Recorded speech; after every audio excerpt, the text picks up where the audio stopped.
سوال پیدا ہوتا ہے قیام اللیل سے مراد کیا ہے؟ یہاں پہ میں تراویح کا جو پس منظر ہے وہ بیان کر دینا چاہتا ہوں۔ دیکھیے، جیسا کہ ہم نے خطبے میں بھی دیکھ لیا، اللہ نے قیام اللیل جو ہے اسے فرض نہیں ٹھہرایا، تطوع۔ قرآن مجید میں بھی اس کا کوئی ذکر نہیں، احادیث میں اس کی تشویق و ترغیب پوری موجود ہے۔ ایک اور حدیث بھی ہم بعد میں پڑھیں گے اس پر۔ اس کا پس منظر کیا تھا کہ اس کو چھوڑ دیا گیا۔ اب ظاہر بات ہے مسلمانوں میں کمزور بھی ہیں، مسلمانوں میں وہ مزدوری کرنے والے بھی ہیں، روزہ تو فرض ہے ان پر، چاہے مئی کا مہینہ ہے اور گندم کاٹنی ہے، روزہ تو پھر بھی رکھنا ہو، یہ سب کچھ، لیکن یہ کہ رات کو پھر کھڑے رہنا ان کے لیے، جاگنا ممکن نہیں، لہذا ان کے اوپر یہ چیز فرض نہیں۔ حضور نے تراویح کی نماز یا قیام اللیل نہ اسے فرض قرار دیا، نہ اس کے بعد جماعت کوئی اہتمام کیا مستقل، صرف 3 راتیں آپ نے جماعت کروائی ہے، اس میں 8 رکعتیں آپ نے پڑھی ہیں کہ جو آپ کا معمول تھا تہجد کا وہ پڑھی، اور تہجد کے وقت ہی جماعت کرائی ہے۔ یہ ہے وہ حدیث۔ اس کے علاوہ کسی نماز تراویح جو ہے جو ہم پڑھتے ہیں 20 رکعتیں عشاء کے ساتھ متصل، اس کا کوئی ذکر نہ دور نبوی میں ہے نہ دور صدیق اکبر میں ہے۔ یہ دور حضرت عمر کی خلافت میں ہوا ہے، اور ہم نہیں کہہ سکتے کتنے سال کے بعد ہوا ہے۔ حضرت عمر رضی اللہ تعالیٰ عنہ کی خلافت کا دور جو ہے وہ تو 10 برس ہے، ہو سکتا ہے 5 برس کے بعد ہوا ہو، 6 برس کے بعد ہوا ہو، 12 ہوا ہے ان کے عہد میں۔ حضرت عمر ایک مرتبہ مسجد میں داخل ہوئے، مسجد نبوی میں، تو دیکھا کہ کچھ لوگ 8، 10، 12 جو ہیں وہ ایک جو ہے حافظ کے پیچھے کھڑے ہوئے اور قرآن سن رہے ہیں، کچھ دوسرے کونے میں کھڑے ہیں، کچھ کہیں اور کھڑے ہیں، مختلف جماعتیں ہو رہی ہیں۔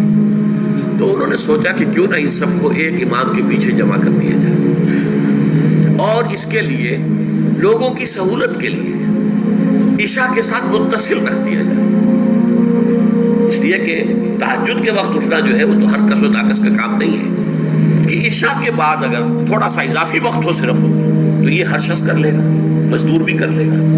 لہذا آپ نے یہ نظام تجویز فرمایا کہ عشاء کے متصلاً بعد 20 رکعت نماز پڑھی جائے اور ایک امام کے پیچھے پڑھی جائے۔ یہ گویا کہ اجتہاد ہے حضرت عمر رضی اللہ تعالی عنہ، اس کو آپ نے خود بدعت بھی قرار دیا، لیکن بدعت حسنہ۔ بدعت کس اعتبار سے؟ لغوی اعتبار سے، نئی بات، اس لیے کہ حضور کے زمانے میں نہیں تھی، تو یہ اس طریقے سے ایک نئی بات ہے، لیکن یہ بات چونکہ بہت اچھی ہے، بہت عمدہ ہے۔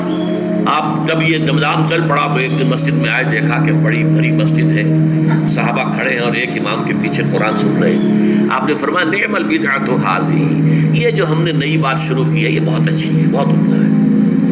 اب یہاں سے فرق واقع ہو گیا ہے۔ ایک تو اہل تشیع جو ہے وہ تو ویسے ہی حضرت عمر سے بہت دشمنی رکھتے ہیں، عناد رکھتے ہیں، تو حضرت عمر کے اجتہادات سے انہیں نفرت ہے، انہیں دوری ہے، چاہے وہ کوئی سا بھی حضرت عمر کا اجتہاد ہو۔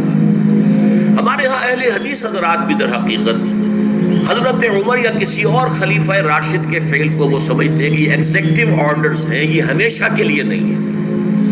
حضرت عمر نے اپنے دور میں ایک نظام قائم کیا، ان کے دور کے لیے ٹھیک تھا، یہ ہمیشہ کے لیے نہیں۔ ہمیشہ کے لیے وہ 8 ہی رکعت میں قائل ہیں، وہ تہجد والے، لیکن اس میں بہرحال انہوں نے بھی خود یہ اضافہ کیا ہے کہ وہ 8 رکعتیں وہ عشاء کے ساتھ متصل پڑھتے، تہجد کے وقت تو نہیں پڑھتے۔ اور حضور نے تو صرف 3 روز جو ہے وہ کرائی تھی جماعت، وہ لوگ 30 دن یا 29 دن پڑھ رہے ہیں، تو اضافہ تو انہوں نے بھی کر دیا، تو نظام میں تبدیلی تو ہو گئی۔ لیکن اہل سنت جو کہلاتے ہیں، ہمارے جو 4 جو ہیں، جو ہمارے مسلک ہیں، حنفی، مالکی، شافعی، حنبلی، ان کا اتفاق ہے اس پر حضرت عمر کا، کیونکہ ان کے سامنے اصول یہ ہے کہ حضور نے فرمایا علیکم بسنتی وسنت الخلفاء الراشدین المہدیین، تم پر لازم ہے کہ میری سنت کو پکڑو مضبوطی کے ساتھ، اور میرے خلفاء راشدین مہدیین جو ہیں ان کی سنت کو پکڑو۔ اس اصول سے یہ 4 فقہ جو ہیں حضرت عمر کے اجتہادات جو ہیں ان کو بھی پابندی سمجھتے ہیں کہ تمام عمر کے لیے، قیامت تک کے لیے امت مسلمہ پر ان کی پیروی لازم ہے، لہذا اس میں اجماع ہے۔ اور یہاں تک کہ یہ سب سے آخری جو اس میں مسلک پیدا ہوا ہے زمانی اعتبار سے، سب سے پہلے مسلک جو ہے حنفی پیدا ہوا، پھر مالکی پیدا ہوا، پھر شافعی پیدا ہوا، اور پھر حنبلی آخری ہے۔ اور امام احمد ابن حنبل بہت بڑے محدث بھی ہیں. مسند احمد ابن حنبل جو ہے وہ بہت بڑی کتاب ہے، بہت اہم کتاب ہے، جامع کتاب ہے.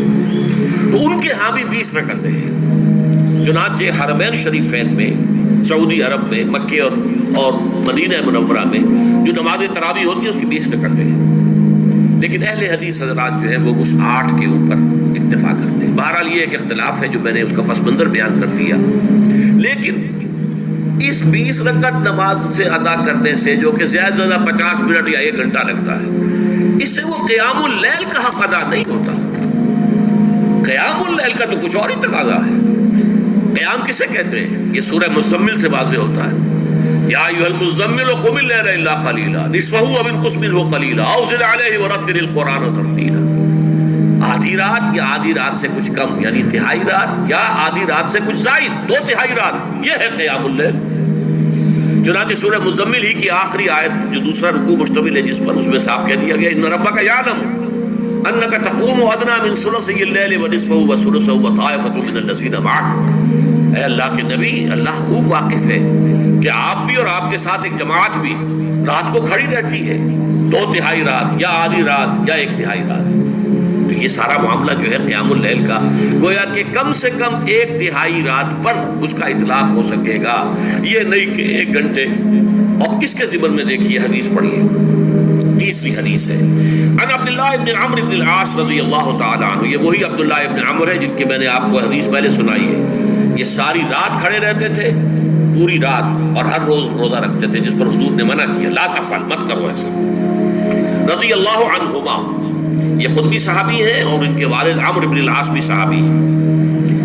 ان رسول اللہ صلی اللہ علیہ وسلم قال، کہ اللہ کے رسول صلی اللہ علیہ وسلم نے فرمایا، الصیام والقرآن یشفعان للعبد. روزہ اور قرآن بندے کے حق میں شفاعت کریں گے. یقول الصیام، روزہ یہ عرض کرے گا اللہ کی جناب میں، اے رب پروردگار، انی منعتہ الطعام والشہوات بالنہار، میں نے تیرے اس بندے کو دن کے دوران کھانے پینے سے اور اپنی شہوت کا تقاضا پورا کرنے سے روکے رکھا. یہ میری وجہ سے روکا رہا، تو میری شفاعت اس کے حق میں قبول فرما. فشفعنی فیہ، میری شفاعت اس کے حق میں قبول فرما. ویقول القرآن، قرآن کیا کہے گا؟ منعتہ النوم باللیل، میں نے اسے رات کے وقت سونے سے، نیند سے روکے رکھا. فشفعنی فیہ، تو اس کے حق میں میری شفاعت قبول فرما. حضور فرماتے فیشفعان، ان دونوں کی شفاعت قبول کی جائے گی. یہ ہے قیام اللیل. یہ قیام اللیل صرف تراویح کی نماز سے جو پڑھ لی جاتی ہے. اور ہمارے ہاں تو یہ ہے، وہاں کم سے کم یہ تو تھا، صحابہ کرام کھڑے ہوتے تھے تو جو قاری پڑھ رہا ہوتا تھا وہ ان کے دل میں اترتا جاتا تھا، اس کا مضمون اور مفہوم جو ہے ان کو معلوم ہے، لہذا وہ اس کی زبان سے نکلا ہوا ہر لفظ ان کے قلب کی گہرائیوں تک اتر رہا ہے. یہاں تو یہ ہے پیرٹ لائک حافظ ہے، اسے خود پتہ نہیں میں کیا پڑھ رہا ہوں. اکثر حفاظ جو ہیں وہ عالم تو نہیں ہوتے، اور جو سن رہے ہیں انہیں کچھ پتہ نہیں ہم نے کیا سنا ہے. تو ٹھیک ہے، کم سے کم ثواب تو انہیں ملے گا کہ انہوں نے وقت نکالا ہے. 1 گھنٹہ ہی اضافی صحیح، لیکن بہرحال اس کا وقت تو انہوں نے نکالا ہے، محنت کی ہے، کھڑے رہے ہیں، ثواب ملے گا. لیکن جو مقصد ہے وہ حاصل نہیں ہوتا. اس مقصد کے حصول کے لیے اول تو قیام اللیل کی کم سے کم مدت 1/3. اگر کوئی شخص فرض کیجئے کہ اس کے ہاں کوئی اور انتظام نہیں ہے، جیسا کہ ہمارے ہاں ہم نے انتظام کیا ہے بڑے بڑے شہروں میں دورہ ترجمہ قرآن، اس میں ہمیں 5 گھنٹے لگ جاتے، نصف شب کے قریب جو ہے معاملہ ہو جاتا. اس میں کیا ہوتا ہے کہ ہر 4 رکعت سے پہلے جو اس کے اندر پڑھا جانا ہے حصہ قرآن کا، اس کا پہلے ہم مطالعہ کرتے ہیں بیٹھ کر، ترجمہ اور کچھ موٹے موٹے نکات کی جو ہے وضاحت. پھر کھڑے ہو گئے اور قاری صاحب کے پیچھے 4 رکعتوں کے اندر وہ 4 رکوع یا جتنے بھی ہیں پڑھ لی، سن لی. پھر بیٹھ گئے 4 کے بعد، پھر اگلی 4 رکعتوں کے اندر جو کچھ پڑھا جانے والا ہے اس کا ترجمہ، اس کی تفہیم ہو گئی، پھر کھڑے ہو گئے، پھر سن لیا. اس طریقے سے 5-6 گھنٹے میں تراویح ختم ہوئی. تو تراویح بھی ہو گئی، حضرت عمر کے اجتہاد پر عمل بھی ہو گیا، 20 تراویح ہو گئی. لیکن یہ ہے کہ اس کے ساتھ جو اصل غرض و غایت ہے قیام اللیل کی، وہ بھی حاصل ہوئی. یہ ہم نے 17 سال پہلے شروع کیا تھا یا 18 سال پہلے، اور وہ انشاءاللہ اللہ کے فضل و کرم سے اب چل رہا ہے. بڑے بڑے شہروں میں ہو رہا ہے. لاہور میں جن مقامات پر ہو رہا ہے وہ تازہ جو ندائے خلافت ہے اس کے اندر آپ اس کی فہرست دیکھ لیں. کراچی میں تو اس سے غالباً 3 گنا مقامات کے اوپر وہ کام ہو رہا ہے اور دوسرے شہروں میں بھی ہو رہا ہے. تو اس سے در حقیقت وہ غرض و غایت وہ حکمت جو ہے پوری ہوتی ہے کہ یہ دونوں چیزیں پیرلل ہیں. من صام رمضان ایمانا واحتسابا غفر له ما تقدم من ذنبه ومن قام رمضان ایمانا واحتسابا غفر له ما تقدم من ذنبه. تو صیام اور قیام جو ہے ان دونوں کا حق ادا ہو جاتا ہے.